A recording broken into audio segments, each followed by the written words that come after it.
Hello friends, இன்னைக்கு ஒரு ஈஸியான குயிக்கான சாக்லேட் ப்ரௌனி ரெசிபி வீட்லயே எப்படி செய்யலாம் தான் நான் செஞ்சு காட்ட போறேன். இது ஒரு simple classic chocolate brownie recipe. இது எப்படி செய்யலாம்னு வாங்க பார்க்கலாம். வெல்கம் டு மை கிச்சன் சமையல் ரெசிபீஸ். முதல்ல நான் ஒரு பவுல் ஒன்று எடுத்திருக்கேன். ஸோ இந்த பவுலில் நான் ஒரு 150 கிராம்ஸுக்கு மைதா மாவு எடுத்திருக்கேன். பிளெயின் ஃப்ளார் தான். இதை நம்ம நல்லா சலிச்சு எடுத்துக்கலாம். நம்ம மாவு சலிக்கிறதோட நம்ம கொக்கோ பவுடரும் சேர்த்து சலிச்சு எடுத்துக்கலாம். நான் 60 கிராம்ஸ் கொக்கோ பவுடர் எடுத்திருக்கேன்.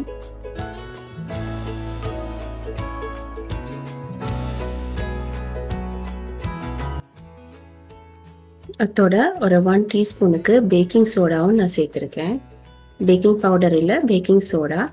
இதை நம்ம நல்லா சலிச்சு எடுத்ததுக்கு பிறகு இதை நம்ம நல்லா மிக்ஸ் பண்ணி தனியாக எடுத்து வச்சுக்கலாம். இப்போ நான் 4 முட்டை எடுத்திருக்கேன். இதில் நான் வெள்ளைக்கரு வேறையா மஞ்சக்கரு வேறையா தனியாக செப்பரேட் பண்ணி எடுத்துக்க போகிறேன். ஸோ நமக்கு ப்ரௌனிக்கு தேவை வெள்ளைக்கரு தான், மஞ்சக்கரு கிடையாது. ஸோ 4 வெள்ளைக்கருவை நம்ம போட்டு நம்ம நல்லா பீட் பண்ணி எடுத்துக்கலாம்.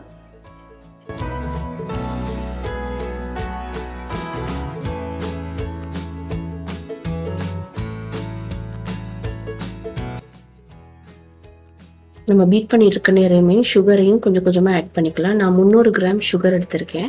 அதை நம்ம ஒரடியாக போட்டு பீட் பண்ணாமல் கொஞ்சம் கொஞ்சமாக போட்டு நம்ம இதை நல்லா பீட் பண்ணி எடுத்துக்கலாம். ஒரு 1 to 2 மினிட்ஸில் நம்ம இதை பீட் பண்ணி முடிச்சிடலாம்.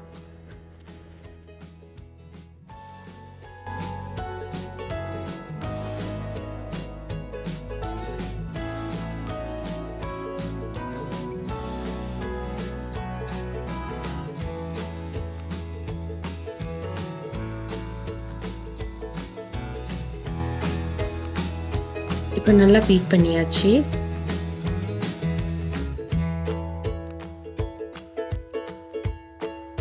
இப்போ நம்ம சலிச்சு வச்ச மாவை நாங்கள் கொஞ்சம் கொஞ்சமாக சேர்த்து இதை மிக்ஸ் பண்ணிக்கலாம். ஹேண்ட் மிக்ஸே பண்ணிடுங்க, இதுக்கு பீட்டர் தேவைப்படாது.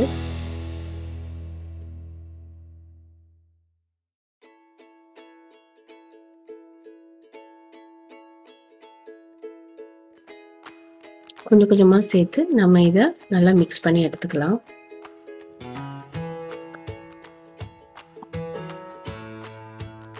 இப்போ நம்ம நல்லா மிக்ஸ் பண்ணிட்டோம். இப்போ நான் பட்டரை நான் நல்லா மெல்ட் பண்ணி வச்சுருக்கேன். 150 கிராம்.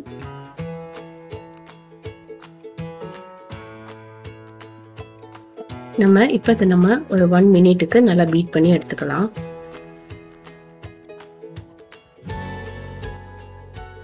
இப்போ நம்ம பட்டரை போட்டு பீட் பண்ணிட்டு இருக்கிற டைமே ஒரு டீஸ்பூன் வெனிலா எசன்ஸ் சேர்த்து பீட் பண்ணிக்கலாம்.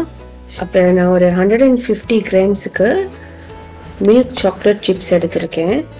உங்களுக்கு சாக்லேட் சிப்ஸ் கிடைக்கலாட்டி நீங்கள் குக்கிங் சாக்லேட் கூட சின்ன சின்னதாக வெட்டி ஆட் பண்ணிக்கலாம். 50 கிராம்ஸுக்கு நான் cashew nuts போட்டிருக்கேன். உங்களுக்கு எந்த விதமான நட்ஸ், உங்களுக்கு விருப்பமான நட்ஸை நீங்கள் சேர்த்துக்கலாம். அவ்வளோதான். நம்ம இதை ஒரு 1 மினிட்டுக்கு நம்ம இதை பீட் பண்ணி எடுத்துட்டு நம்ம ட்ரேயில் போட்டு பேக் பண்ணி எடுக்கிறது மட்டும்தான். இப்போ நான் பேக் பண்ணுறதுக்கு 8 by 8 inch ட்ரே எடுத்திருக்கேன். பேக்கிங் பேப்பர் நல்லா பட்டர் க்ரீஸ் பண்ணி நான் வச்சுருக்கேன். அதுக்கு மேலே நம்ம பீட் பண்ண இந்த பேட்டரை நம்ம சேர்த்துட்டு நம்ம நல்லா இதை நல்லா ஈவனாக ஸ்ப்ரெட் பண்ணிக்கலாம்.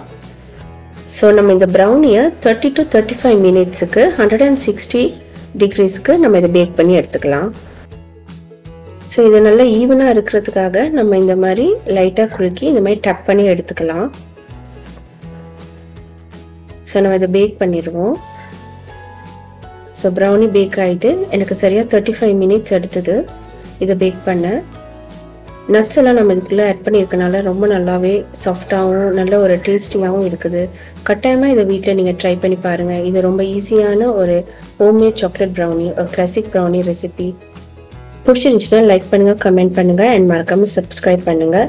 இன்னொரு வீடியோவில் பார்க்கலாம்.